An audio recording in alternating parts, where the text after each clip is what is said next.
디지털투데이 데일리 픽입니다. 휴대폰 관련 약관이나 요금 체계는 참 복잡해서 어지간히 자세히 설명을 들어도 정확히 알기가 쉽지 않은데요. 이를 통해 사기를 치는 부류들은 스마트폰 시대가 되어도 여전히 존재하는 것 같습니다. 스텝타임은 이와 같은 모바일 기기 개통 사기 사례를 소개했습니다. 지난 4월 사단법인 한국장애인소비자연합에서는 제 딸이 600만 원 상당의 모바일 기기 개통 사기를 당했어요라는 피해 사례가 접수됐습니다. 지난 2019년 휴대폰 판매점 2곳에서 피해자인 지적장애인 A씨는 연속으로 스마트폰 4대를 개통하고 심지어 태블릿 PC와 스마트워치, 인터넷까지 가입했습니다. 한국장애인소비자연합에 따르면 A씨처럼 올해 4월 말 기준 휴대전화 개통 피해를 입었다며 접수한 건수는 6건인데요. 지난 한 해 동안 피해 사례 접수 건이 6건인 점을 감안하면 올해는 지난해 수준을 훌쩍 뛰어넘을 전망입니다. 공식적으로 접수되지 않은 피해 사례까지 합하면 지적장애인과 같은 사회적 약자를 대상으로 한 소위 폰 팔기 사기 사례는 더욱 많을 것으로 추산됩니다. 지난달 한 온라인 커뮤니티에는 닉네임 기흥니은이라는 누리꾼이 치매 노인에게 120만 원 상당의 스마트폰을 개통시킨 대리점 처벌할 수 없나요라는 게시글을 게재했는데요. 부산 서면에 위치한 휴대폰 판매점에서 치매 할아버지께 120만 원 상당의 스마트폰을 개통시키고 이를 알게 된 이웃의 환불 요청에도 응하지 않은 뻔뻔한 모습을 보였다는 내용을 전했습니다. 지적장애인 A씨나 치매 할아버지처럼 일반인보다 인지나 판단 능력이 다소 부족한 사람들은 맹목적 이익만 쫓는 악질 판매자들의 표적이 되고 있는데요. 현행 할부거래법 제8조 제1항 1호에 따르면 소비자는 계약서를 받은 날부터 7일 동안 할부계약에 관한 청약을 철회할 수 있다고 합니다. 또한 이동통신사 약관에 따라 개통 15일 이내 통화 품질과 단말기 오류 발생에 한해서는 확인 절차를 거친 후 개통을 철회할 수 있다고 하네요. 장애인이나 치매 노인과 같은 인지 판단 능력이 다소 떨어지는 소비자도 똑같은 규정을 적용합니다. 다만 판매 사기라는 의심이 들 경우에는 민형사상 소송을 제기할 수 있지만 금전 시간적 손실이 더 클 수 있습니다. 급하게 어떤 상품이 필요하면 흔히들 주변에 다이소가 있는지 살펴보라고 하죠. 상품의 질에 대해서는 호불호가 갈리지만 저렴한 가격에 다양한 상품을 만나볼 수 있는 매력이 있기 때문일 텐데요. 매경 이코노미는 균일가 생활용품점 다이소를 운영하는 아성다이소가 지난해 연매출 2조 원을 돌파했다고 보도했습니다. 지난 2015년 1조 원을 돌파한 지 불과 4년 만이고 당초 목표보다 1년 앞당긴 급성장인데요. 아성다이소는 지난해 매출액 2조 2,362억 원, 영업이익은 767억 원을 거뒀다고 밝혔습니다. 전년 대비 매출은 13% 증가했으나 영업이익은 40% 감소한 건데요. 아성다이소 측은 매출 상승 배경에 대해 양극화와 합리적 소비 형태가 자리를 잡으면서 가성비 높은 제품에 대한 수요가 늘어난 덕분이라고 밝혔습니다. 영업이익 감소에 대해서는 인건비 상승 요인과 부산 물류센터 증설 등 시설 투자 증가를 원인으로 꼽았네요. 우선 두 자릿수 대 외형 성장을 지속한 것은 선방했다는 평가입니다. 단 성장세는 갈수록 약화되는 모습인데요. 다이소의 매출 증가율은 2017년 26%에서 이듬해 20%, 지난해 13%로 지속 감소했습니다. 온라인 대신 오프라인 점포에 치중된 다점포 전략과 전체 매장의 70%에 달하는 직영점 위주의 확장, 그리고 가파른 최저임금 인상이 발목을 잡았다는 평가입니다. 실제 공정위 정보공개서에 따르면 다이소는 지난해 말 기준 1,361개의 운영 매장 중 직영점이 897개에 달해 직영점 비율이 66%에 달했습니다.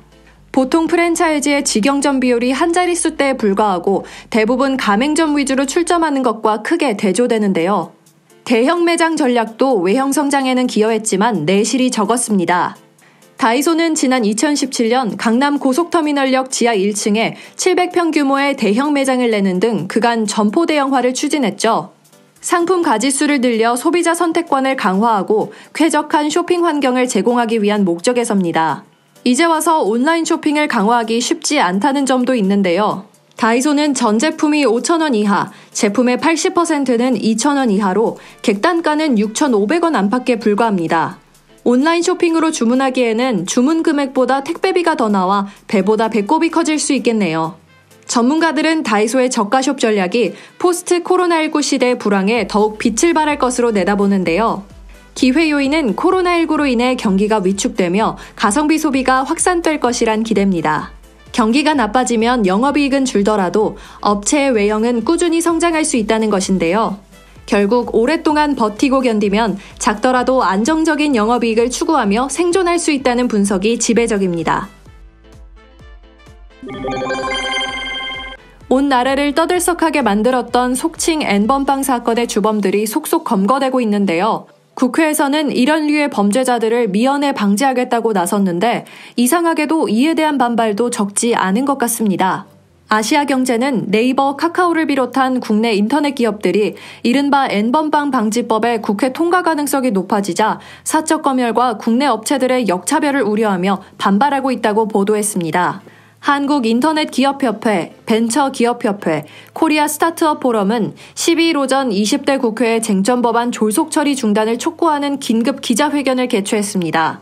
이들은 전날 전기통신사업법, 정보통신망법, 방송통신발전 기본법 개정안과 시행령에 대한 정부의 입장을 묻는 질의서를 공동 명의로 발송했는데요. 이들은 질의서에서 인터넷 기업들은 사생활 보호, 통신 비밀 보호, 표현의 자유, 직업 수행의 자유 등 헌법적 가치 침해와 사적 검열 논란 발생을 우려하고 있다며 불법 촬영물에 대한 유통 방지 의무를 위해 이용자의 사적 공간에까지 기술적, 관리적 조처를 하라는 것은 민간 사업자의 사적 검열을 강제하는 것이라는 우려가 지속 제기되고 있다고 설명했습니다. 이들은 해외 업체와의 역차별 문제도 제기했는데요. N번방 사건이 발생한 해외 메신저 텔레그램은 연락조차 쉽지 않아 규제 집행력이 보장되지 않는데 결국 국내 사업자에게만 또 하나의 의무가 추가된 것입니다. 이들은 과학기술정보통신부에도 방송통신발전 기본법 개정안과 관련한 질의서를 보냈습니다.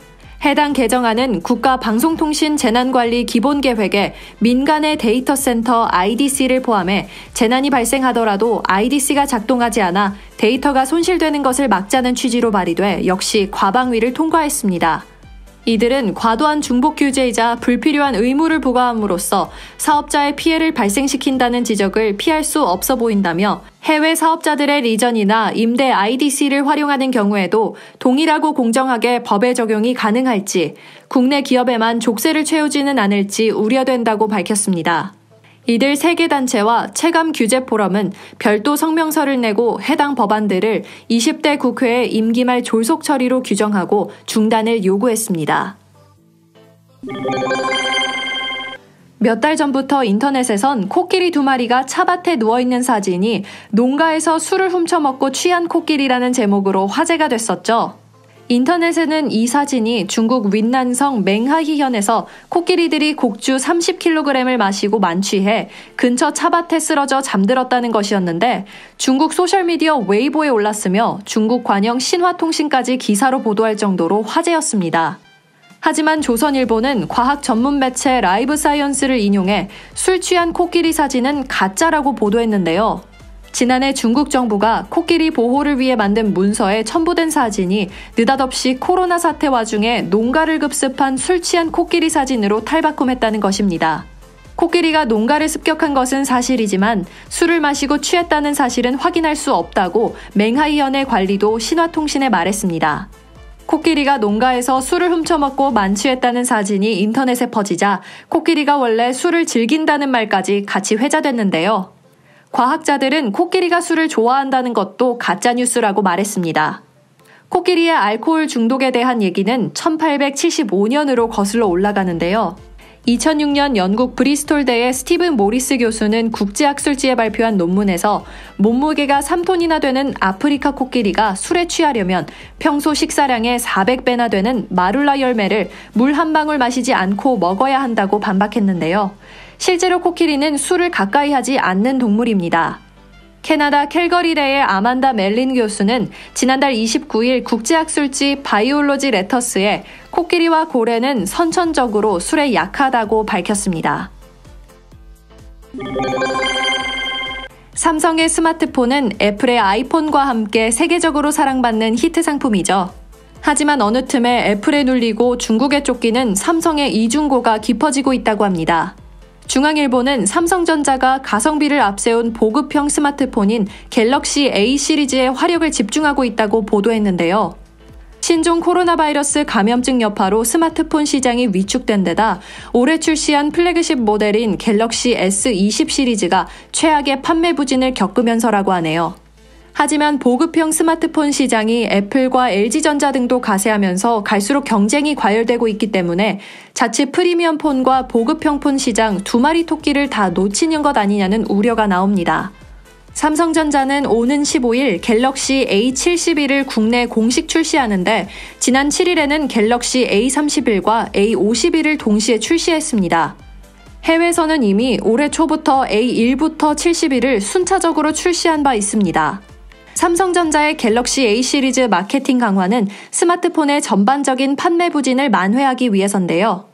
올 1분기 삼성전자의 스마트폰 판매량은 6,400만 대로 전년 동기 대비 18% 줄었는데요. 삼성전자는 함구하고 있지만 업계의 올해 갤럭시 S20 판매량 전망은 2천만 대 수준으로 역대 갤럭시 S 시리즈 중 최악의 성적을 기록할 것으로 보입니다. 폴더블 폰인 갤럭시 Z 플립도 지난 2회에서 3월 37만 대 정도의 성적을 기록했습니다. 갤럭시 A 시리즈의 1분기 성적은 일단 나쁘지 않은데요. 문제는 2분기 이후입니다.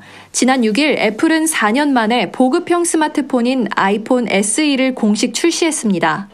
LG전자는 매스 프리미엄 폰인 LG벨벳을 오는 15일에 내놓는데요. 화웨이 역시 중저가 폰 노바7을 출시했고 오포와 비보 원 플러스 등 중국 업체들은 5에서 6월에 보급형 5G 스마트폰을 대거 출시합니다. 이른바 보급형 폰 전쟁이죠. 삼성전자의 보급형 제품 강화 전략에 근본적인 한계가 있다는 지적도 나오는데요. 삼성전자는 2018년부터 고사양 보급형 폰 개발에 적극 나섰습니다. 이후 고화소 카메라와 대용량 배터리 등을 탑재한 갤럭시 A10에서 90 시리즈가 연이어 출시됐죠. 하지만 삼성전자의 계산과 달리 중국과 인도, 동남아 시장 점유율은 계속 떨어지고 있습니다. 성능을 높이느라 원가가 올라가면서 수익성도 하락했습니다. 여기에 갤럭시 A 시리즈가 갤럭시 S 시리즈의 판매량을 깎아먹는 카니벌라이제이션, 이른바 시장 잠식 효과도 우려되는 상황입니다. 행복한 하루 디지털투데이였습니다.